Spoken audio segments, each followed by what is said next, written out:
Hai semua, balik lagi di channel YouTube gue, dan di video kali ini gue mau ngebahas sebuah headphone studio monitoring di kelas entry level yang kualitasnya oke banget. Headphone ini adalah Behringer BH470 atau ya logat Indonesianya Behringer BH470 lah. Behringer sendiri merupakan brand dari Jerman yang udah cukup lama bermain di bidang audio. Mereka biasa menjual peralatan studio seperti audio interface, mixer, MIDI controller, dan sebagainya yang digunakan untuk profesional. Ya itu buat pengetahuan aja sih kalau misalnya kalian belum pernah dengar nama brand ini sebelumnya. Oke, kita lanjut ke headphone-nya. Gue beli headphone ini di Tokopedia dengan harga 539.000, yang mana menurut gue masih terjangkau untuk sebuah headphone studio monitoring. Apalagi kalau dilihat dari value headphone ini yang menurut gue oke banget. Pertama, gue bahas dari packagingnya dulu yang kelihatan sangat sederhana. Pengalaman unboxingnya nggak jauh beda lah sama headphone murah pada umumnya. Tapi untungnya, headphone yang ada di dalamnya berbeda 180 derajat dengan kesederhanaan packagingnya.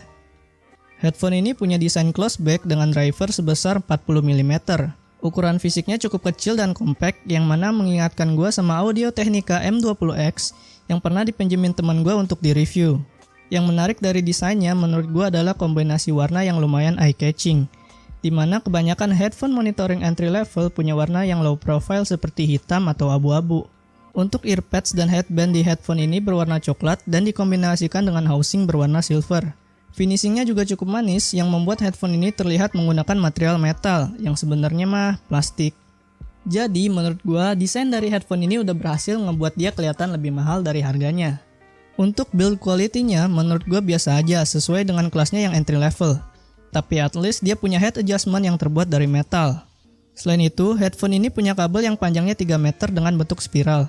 Gue pribadi cukup suka sama model kabel seperti ini karena dipakainya praktis dan gak berantakan di setup gue yang kecil. Sayangnya kabelnya ini belum detachable. Memang di range harga 500 ribuan itu jarang banget ada headphone monitoring yang kabelnya detachable. Tapi bagi gue ini penting karena headphone monitoring gue yang lama itu kabelnya putus setelah dipakai beberapa tahun. Oh ya, untuk J kabelnya ini 3,5 mm dan dikasih konverter ke 6,5 mm. Misalnya kalian mau colok ke mixer atau audio interface. Dan keduanya juga udah gold plated. Untuk kenyamanannya, buat ukuran kepala dan telinga gue yang kecil, fitting headphone ini nyaman banget.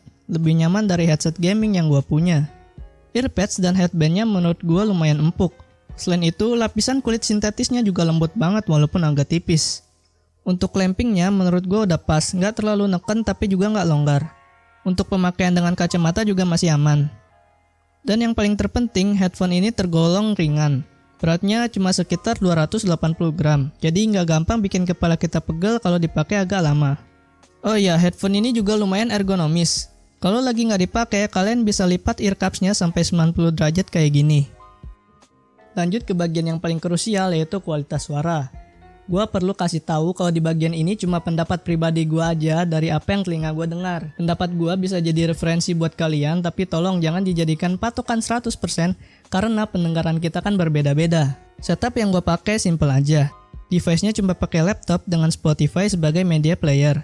Dan semua fitur equalizer udah gue matiin agar tesnya pure suara dari headphone ini. Pertama, gue akan bahas dari teknikalitas suaranya dulu, seperti detail, soundstage, separasi, dan sebagainya. Untuk detailnya, menurut gua headphone ini udah bagus. Suara gesekan senar cello di musik klasik yang berjudul The Swan itu terdengar jelas banget dan gurih coy. Separasinya juga menurut gua oke. Suara dari beberapa instrumen bisa terpisah dengan baik dan gak terdengar numpuk. Terus buat soundstage atau stagingnya menurut gua cukup. Gak terlalu luas yang bikin wow gimana-gimana, tapi untuk dengerin musik jazz atau live acoustic itu masih enak. Gambarannya kayak kalian dengerin musik di suatu cafe lah. Misalkan kalian mau pakai headphone ini untuk main game FPS juga masih enak, karena imagingnya cukup bagus. Penempatan arah suara footstep dari musuh cukup akurat dan terdengar jelas. Berikutnya gue bakal bahas sound signature atau karakter suaranya.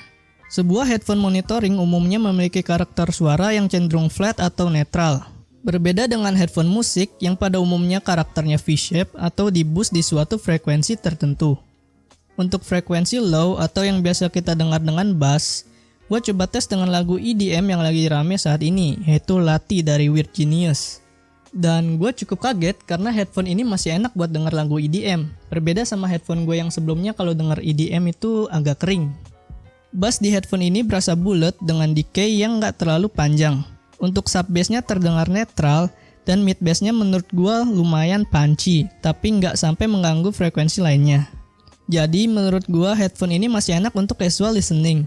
Dan mungkin headphone ini bakal cocok untuk monitoring DJ atau mixing yang menggunakan banyak beat. Tapi kalau kalian butuh headphone monitoring yang bassnya ringan dan benar-benar flat, mungkin kalian nggak bakal cocok sama headphone ini. Lanjut ke frekuensi mid atau yang biasa kita dengar dengan vokal.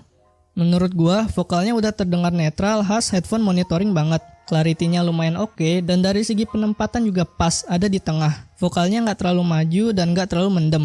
Untuk monitoring dan editing vokal buat voice over, narasi, atau podcast, menurut gua headphone ini udah cukup bagus. Terakhir di frekuensi high atau yang biasa kita dengar dengan treble, menurut gua treble-nya ini detail resolusinya dapet. Cukup ngecring atau terdengar jelas tapi nggak sampai bikin piercing. Atau simpelnya nggak nusuk di kuping lah.